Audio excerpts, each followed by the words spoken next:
Hello Arianna, today is the 29th of November 2016 and it is a Tuesday, my day off. I'm recording this while my mum is recovering in the hospital. She's been discharged today and I don't really like doing these movies when she's around, so this is one of the only chances I get to do it. But this is going to be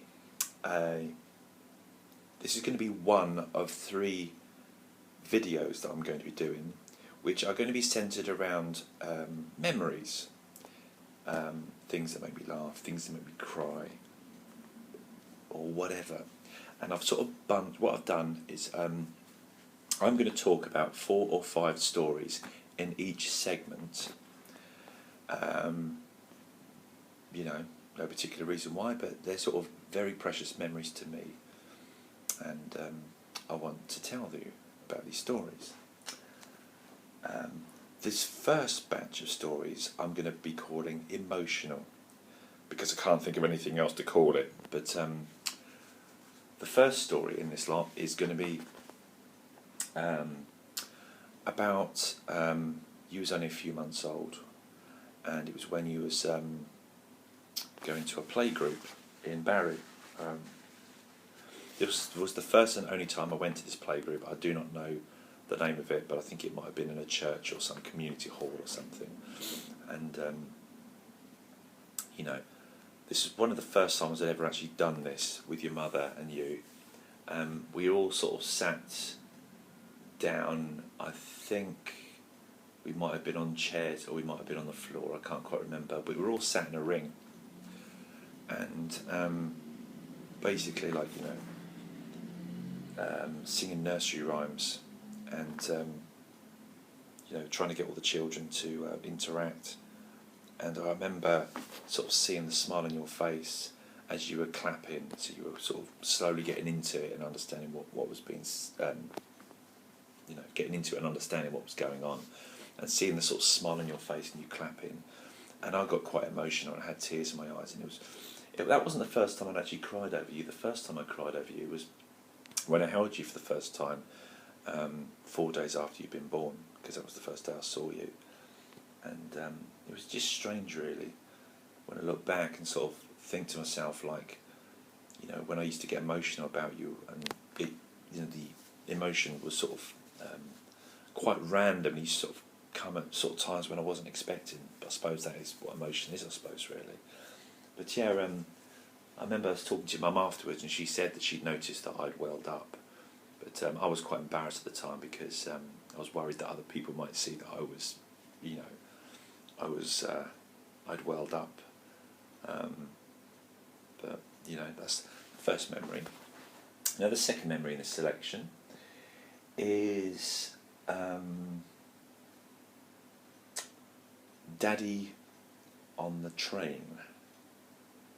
Your mum would know this story, but I used to sort of used to take me about 4 hours to come and see you from Portsmouth to Barry, and I always have to change at Cardiff.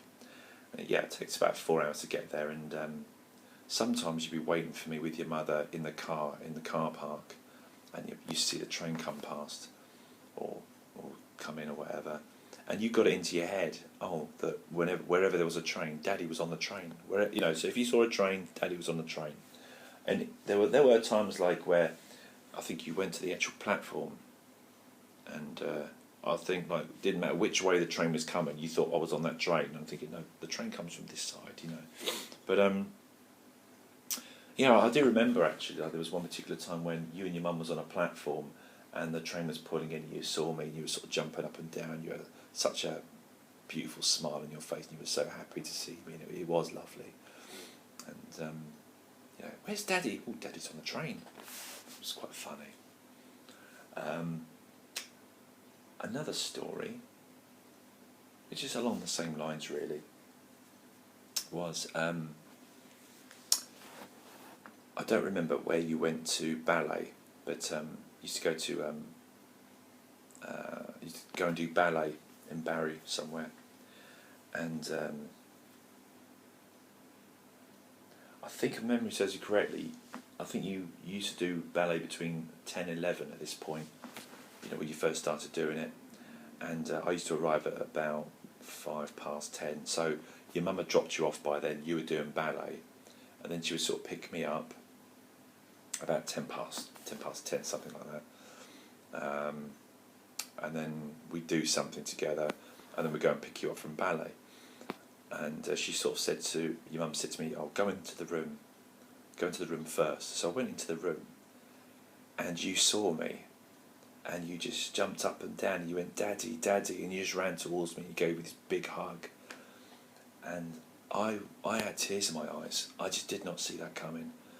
And I have to say that I'm welling up now, actually, just thinking about it. But it is, I have to say, that is the most treasured memory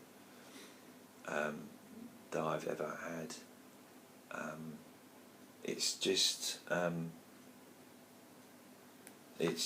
that feeling that you were so happy to see me, and I think I was embarrassed. I didn't want you to see how emotional I was. But you know, as we cuddled each other, your eyes and my eyes didn't meet. But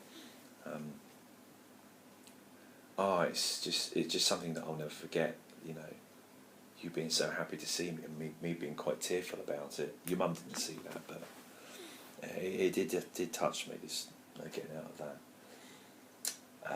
The next memory in this selection is going to be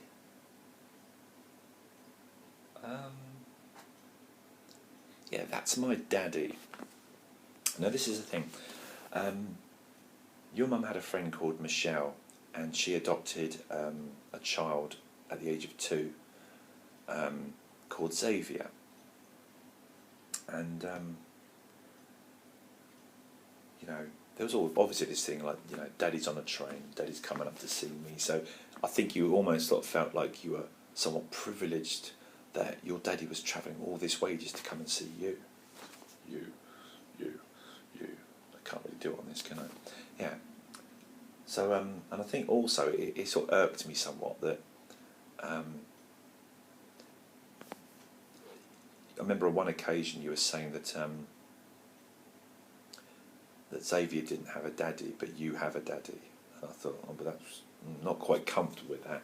But I do remember one particular day, we was in David Place where you lived, and you were saying to somebody, I don't even know who this person was, but you said, "That's my daddy," and I just felt so proud that you were announcing to somebody else or to other people that I was your daddy, and I felt so proud. I don't know why, but well, yeah, I suppose I do know why. I adored you, I still do, and the fact that you were telling people that I was your daddy, I just felt so proud. And the last story in this segment of 5 stories is you constantly falling over, and you constantly coming over to me because you wanted me to kiss it better. And there were loads of times you would fall over, and you said, "Daddy, I fell over," and you were crying, and I said, "Do you want me to kiss it better?" And you went, "Yeah." And I would sort of like kiss it better or whatever, and over a period of time, you know, the crying would sort of, you know, get less and less. You have to excuse me, I've got a cold. And I think as time went on, you always just sort of came to me if I was around, so you always wanted me to kiss it better, like kiss your foot or whatever. And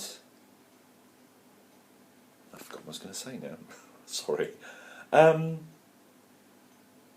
Yeah, I remember on a couple of occasions I said, "Have you noticed that now you're getting bigger and you're growing up, whenever you hurt yourself, you don't cry as much as you used to. You're crying less and less."